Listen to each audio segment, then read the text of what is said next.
Hello, and welcome back to Coin Lady channel. In the world of cryptocurrency, next week is going to be massive. Midway through the week, we should hear back about the Bitcoin ETF's approval and the debut date. And yet, despite everything, what do we observe? What do you see? A sea of red? Just peruse the web? Is this an arrangement where the event is sold? Looks like you're not buying or selling anything. Taking a step back, we can see that we are inching closer to a real crypto bull run. The time is now. There's no use in hemming and hawing over whether that begins next week or in 6 months. Myself included, I am not a master trader who is anxiously preparing to hit the ground running. Now I'm trying to find a way to contribute if that opportunity arises. If things continue as they are, it seems that Bitcoin Ethereum isn't doing very well here, isn't it? On the 6th day, Solana is down over 15%. We were informed that the soccer ball was going to go directly to the moon from the gates of Valhalla. Just like everything else, it's been pushed back.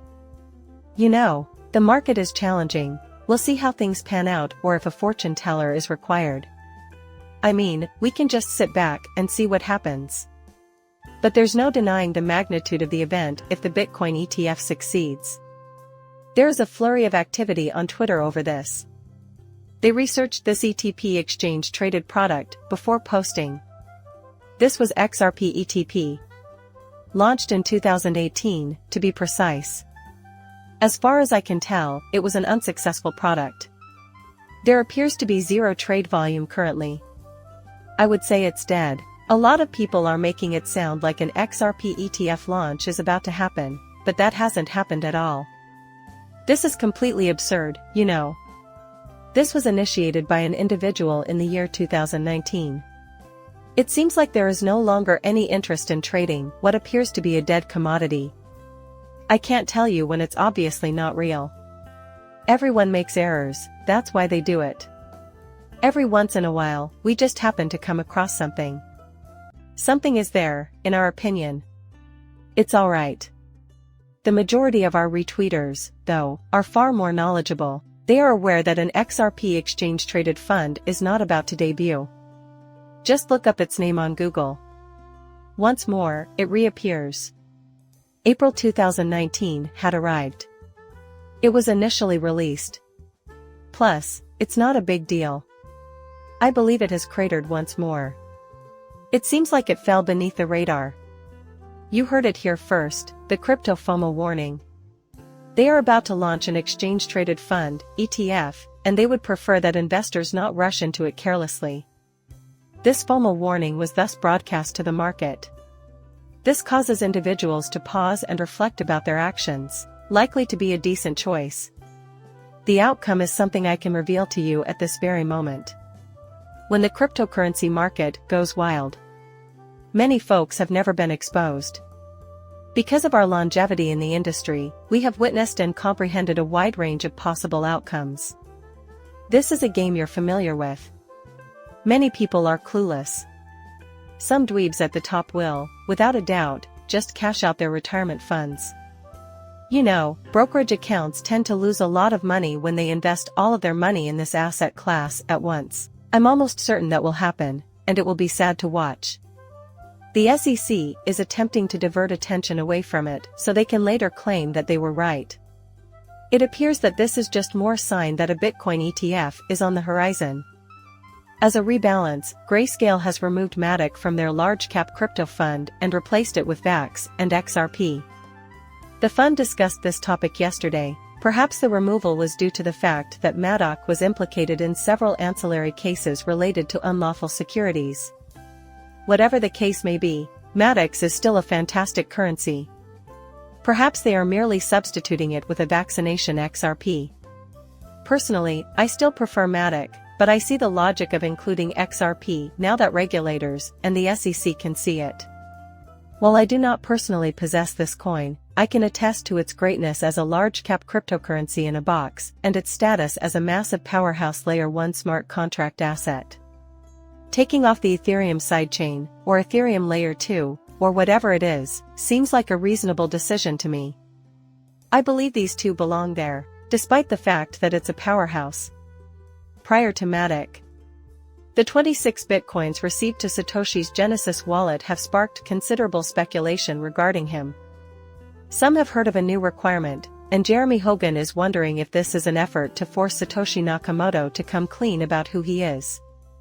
Now is the day to notify the IRS if your earnings exceed $10,000. You shouldn't use this as a recommendation for legal or tax matters. As you can see from reading it, the new rule that went into effect in January of this year does not apply to this payment or gift if you receive more than $10,000 in the course of your trade or business.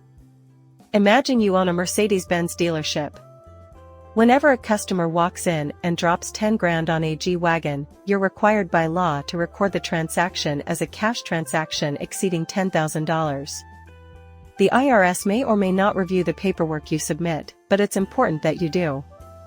If you're frantically buying things with that amount of money, though, it might be a sign that they want to take a closer look. Apparently, they're branching out from just cash to crypto assets now. The dealership will create a report and send it to you once you purchase your G-Wagon, so all you have to do is bring your thumb drive in. Just because you received $10,000 in cash or a gift of $10,000 doesn't indicate the transaction is legitimate. It must be related to your profession or industry. This is a whole separate matter. In addition, I really doubt that a reporting obligation of this kind will motivate Satoshi to hand over billions of dollars. The guest appearance by Jeremy Hogan was good. As far as I'm concerned, there is nothing better available to me. It was a poor decision, but beyond that, I am clueless. That's about it. I'm still confused. I hope we uncover the truth behind that intriguing deal. You can never spend the first 50 Bitcoin that Satoshi ever mined, thus it goes back to the Genesis wallet. In essence, it's a useless wallet. But it doesn't rule out the possibility that he could turn it on if he so desired. This is an intriguing transaction in the annals of cryptocurrency. He is free to keep the 26 Bitcoins he has gotten along with any additional presents he may have received. His entire wallet is still operational, and there are many more like it if you look hard enough. Finally, reports have circulated that BlackRock is planning to pour a large sum of money into the cryptocurrency market. What they probably won't do, though, is hoard all of their investors' Bitcoin and use it to artificially inflate its price. They aren't naive, they won't artificially inflate the market to our advantage. Like the rest of us, they will be price-conscious and strategic in their investment tiering. As a result, I am not holding my breath for a Bitcoin price explosion caused by a massive influx of capital into the cryptocurrency market. After it's announced, I really believe it will have a good run. It's a monumental event, and there will be a lot of fear of missing out, FOMO, on it. However, I highly doubt that BlackRock will be the ones to drive up the price, given their usual behavior. In the comments, please share your thoughts. Please subscribe and like as always. See you later, bye.